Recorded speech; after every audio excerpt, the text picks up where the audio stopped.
Je vous remercie, je vous salue d'avoir bien voulu vous rassembler ici, sur cette place de 3 janvier. Je vous salue d'avoir accepté de répondre à l'appel du CSP. Je vous salue parce que vous démontrez ainsi que le peuple de Haute-Volta est un peuple majeur. Lorsque le peuple se met debout, l'impérialisme tremble.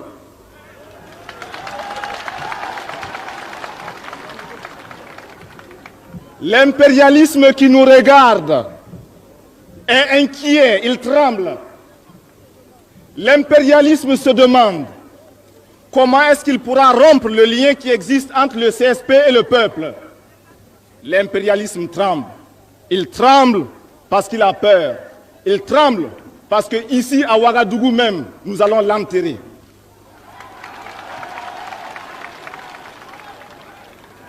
Je vous remercie d'être venu et je vous salue parce que également vous démontrez que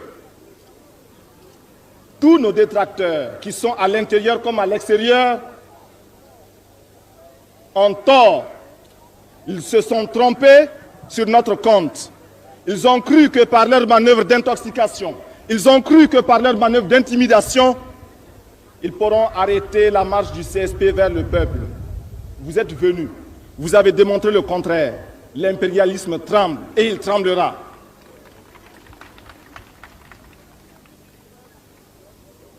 Peuple de Haute-Volta, ici représenté par l'échantillon de la ville de Ouagadougou. Merci. Je vous remercie parce que vous nous donnez l'occasion de vous donner l'information saine, l'information juste, l'information qui vient de la base. De quoi s'agit-il? Il s'agit de vous dire exactement ce que veulent nos ennemis, ce que veut le CSP et ce à quoi le peuple a droit.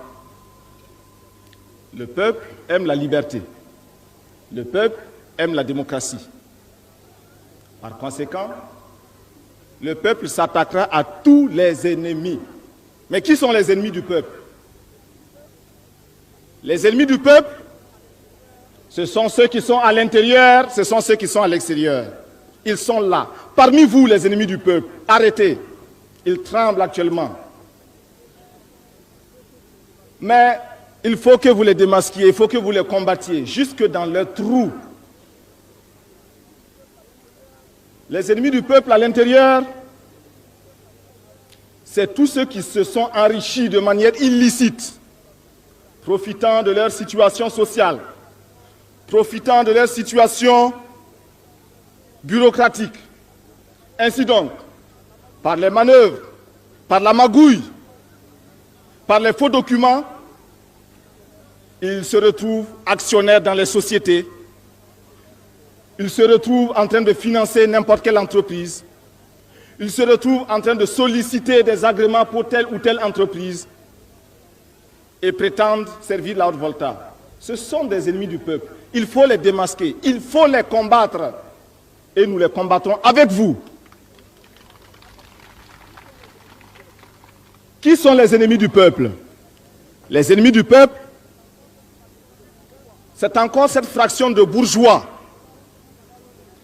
qui s'enrichit malhonnêtement par la fraude, par la corruption, par le pourrissement des agents de l'État pour arriver à introduire en Haute-Volta toutes sortes de produits dont les prix sont multipliés par 10. Ce sont les ennemis du peuple. Cette fraction de la bourgeoisie, il faut la combattre. Et nous la combattrons. Qui sont les ennemis du peuple? Les ennemis du peuple, c'est encore ces hommes politiques qui ne parcourent la campagne que lorsqu'il y a des élections. C'est encore ces hommes politiques qui sont convaincus que seuls eux peuvent faire la Haute-Volta. Or, nous, CSP, nous sommes convaincus que les 7 millions de voltaïques représentent 7 millions d'hommes politiques capables de conduire ce pays. C'est ça les ennemis du peuple, il faut les démasquer et les combattre. Et nous les combattrons avec vous. Les ennemis du peuple, c'est également ces forces de l'obscurité. Ces forces qui, sous des couverts spirituels, sous des couverts coutumiers, au lieu de servir réellement les intérêts moraux du peuple, au lieu de servir réellement les intérêts sociaux du peuple, sont en train de l'exploiter. Il faut les combattre et nous les combattrons. Je voudrais vous demander, est-ce que vous aimez ces ennemis du peuple, oui ou non? Est-ce que vous les aimez? Alors il faut les combattre à l'intérieur. Est-ce que vous les combattrez? Est-ce que vous les combattrez? En avant pour le combat. Les ennemis du peuple, ils sont également à l'extérieur, hors de nos frontières. Ils s'appuient sur des apatrides qui sont ici, parmi nous, à tous les échelons. Chez les civils, comme chez les militaires. Chez les hommes, comme chez les femmes. Chez les jeunes, comme chez les vieux. En ville comme en campagne. Ils sont là, les ennemis du peuple. Ils sont là, les ennemis extérieurs.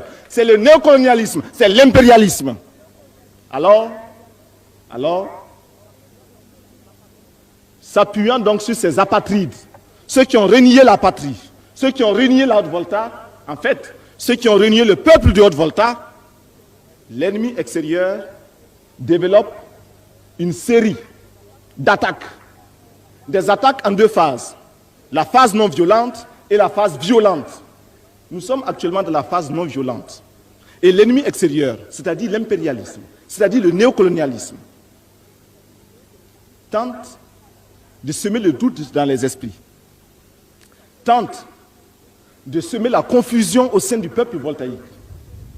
Ainsi donc, à travers leurs journaux, leurs radios, leurs télévisions, ils font croire que la Haute-Volta est à feu et à sang. Or, vous êtes là, peuple de Haute-Volta, debout.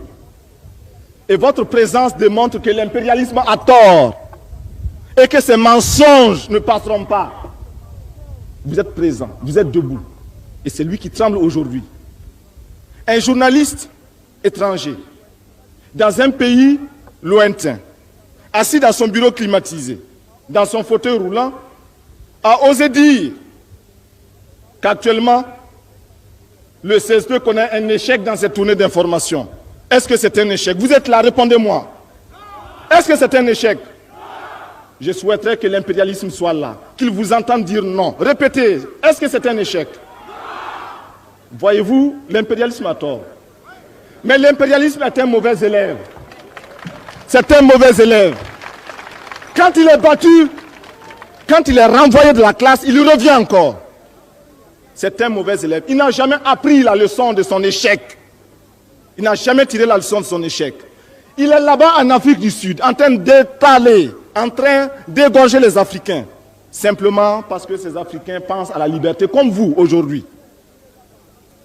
L'impérialisme, il est là-bas, en train d'écraser les peuples arabes. C'est le sionisme. L'impérialisme est partout. Et à travers sa culture qu'il répand, à travers ses fausses informations, il nous amène à penser comme lui. Il nous amène à nous soumettre à lui, à le suivre dans toutes ses manœuvres. De grâce, il faut que nous barrions la route à cet impérialisme. Et je vous ai dit qu'il passera à une phase violente. Cet impérialisme, c'est lui qui a organisé des débarquements dans certains pays que nous connaissons. Cet impérialisme, c'est encore lui qui a armé ceux qui, en Afrique du Sud, tuent nos frères. Cet impérialisme, c'est encore lui qui a assassiné les Lumumba, les Cabral, les Kwame Nkrumah. Mais je vous dis et je vous promets, parce que j'ai confiance en vous et vous avez confiance au CSP, et parce que nous formons le peuple, que l'impérialisme, quand il viendra ici, nous l'enterrerons. Nous enterrerons l'impérialisme ici. Ouagadougou sera le Boribana de l'impérialisme. Mais il a essayé, par des méthodes qui sont très affinées, de faire en sorte qu'au sein même du CSP, il y ait la division. Il a fait en sorte qu'au sein même du peuple voltaïque, il y ait l'inquiétude et la psychose. Nous disons que nous n'avons pas peur.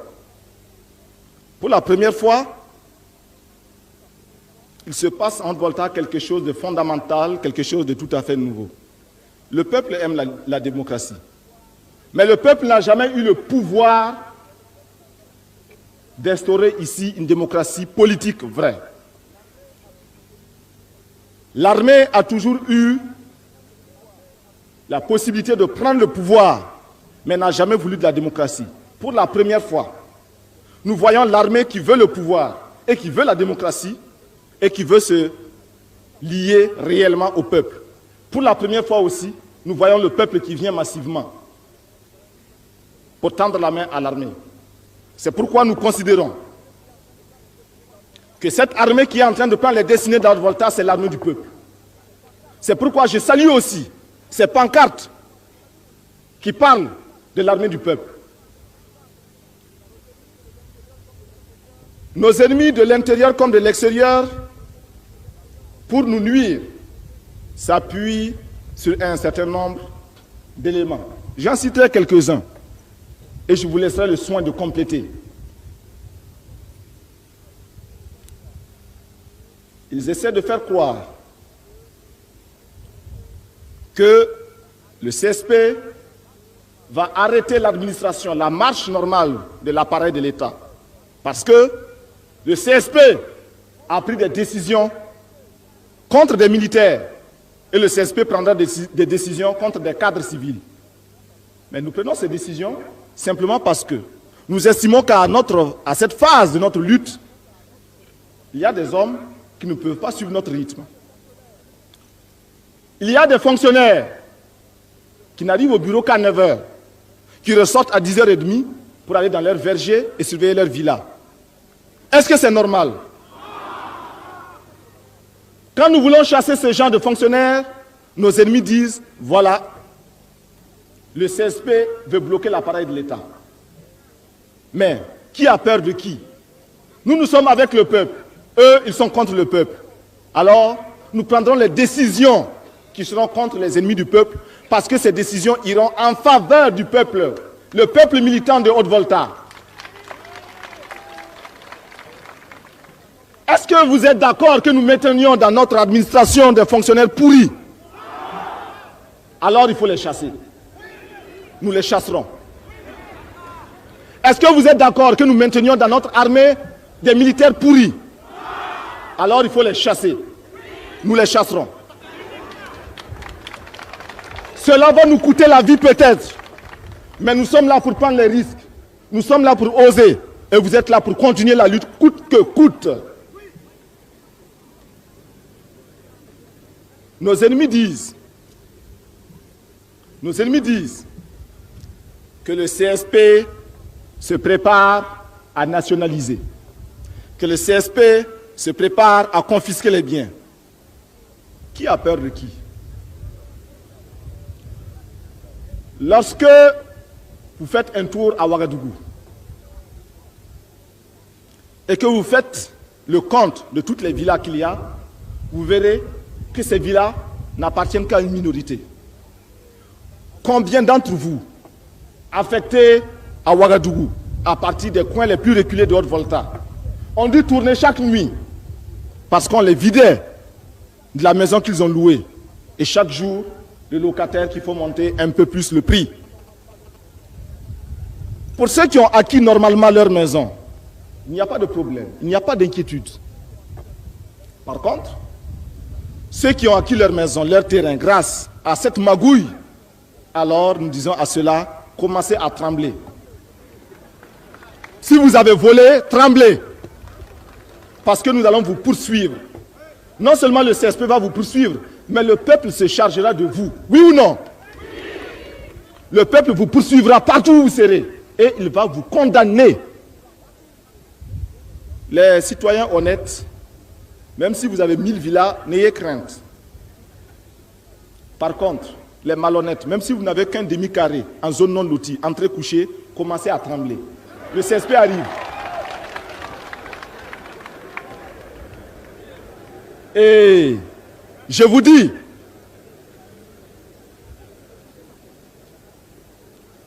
que le CSP n'entend pas s'arrêter en si bon chemin. Nous n'avons pas commencé pour nous arrêter. Nous ne sommes pas là pour collaborer. Nous ne sommes pas là pour trahir le peuple. On nous dit que nous voulons nationaliser. Non, le CSP ne veut pas nationaliser. Il n'a jamais dit qu'il va nationaliser. Seulement, le CSP ne comprend pas et ne comprendra jamais, tout comme vous aussi, vous ne comprendrez jamais, que l'on vienne s'installer en Haute-Volta, que l'on crée ici en Haute-Volta une entreprise, que l'on réussisse à obtenir des faveurs, un régime de faveurs, exonération des taxes diverses, sous prétexte que l'on veut créer des emplois, sous prétexte que l'on veut contribuer au développement de l'économie voltaïque, et puis qu'après un certain nombre d'années d'exploitation éhontée, on déclare compression du personnel. Mais à quelles conditions on vous a donné ces faveurs? C'était à la condition que vous créiez des emplois pour les voltaïques. Aujourd'hui que vous avez pressé le citron, vous voulez le rejeter? Non. Et c'est à cela que nous disons non. Ceux-là ne sont pas contents. Mais le peuple militant de Haute-Volta est content et cela nous suffit à nous CSP pour continuer. Nos ennemis disent, et vous l'avez entendu,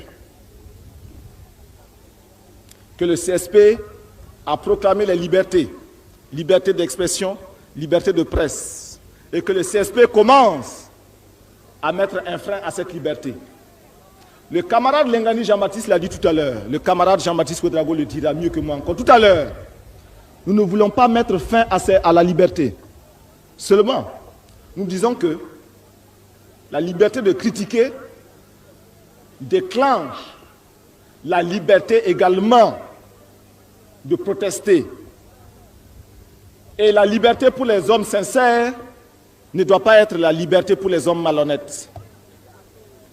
Ceux qui utilisent la liberté que le CSP a créée pour s'attaquer au CSP, en fait pour s'attaquer au peuple voltaïque, à cela nous allons retirer la liberté. Nous leur retirons la liberté de nuire et nous leur donnons la liberté de servir le peuple. Et ils ne sont pas contents. Nous ne pouvons pas donner la liberté de mentir. Nous ne pouvons pas donner la liberté d'intoxiquer collectivement les consciences voltaïques. Ce serait travailler contre les masses populaires de Haute-Volta. Et cela, nous n'en voulons pas. On dit également que le CSP, que certains éléments du CSP, le capitaine Sankara par exemple, certains éléments sont allés en Libye, sont allés en Corée, et que cela est dangereux pour la Haute-Volta. Mais, peuple de Haute-Volta, une question. La Libye ne nous a jamais rien fait. La Corée n'a jamais exploité la Haute-Volta. La Libye n'a jamais attaqué la Haute-Volta. Pourtant, nous connaissons des pays qui ont attaqué la Haute-Volta, qui ont mis nos parents en prison. Nos grands-parents sont morts sur des champs de bataille pour ces pays. Nous coopérons avec eux, on ne se plaint pas. Alors,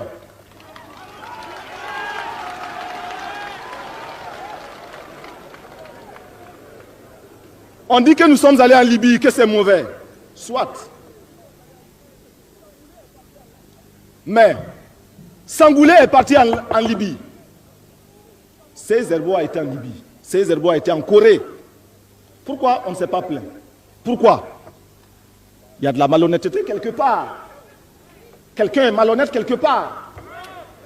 Hier, on a préparé le voyage de Césaire Boe en Libye, chez Kadhafi, avec l'avion de Kadhafi. On a fait de la publicité autour de cette question. Aujourd'hui, nous partons en Libye. On se plaint. Mais nous sommes partis de manière responsable et intelligente en Libye. Nous sommes partis en Libye après que le colonel Kadhafi, le colonel Mohamed Kadhafi, nous ait envoyé par 3 fois des émissaires. Ces émissaires ont pris contact avec nous. Nous avons dit aux émissaires libyens, nous n'avons rien contre la Libye. Absolument rien contre la Libye. Mais nous avons nos positions.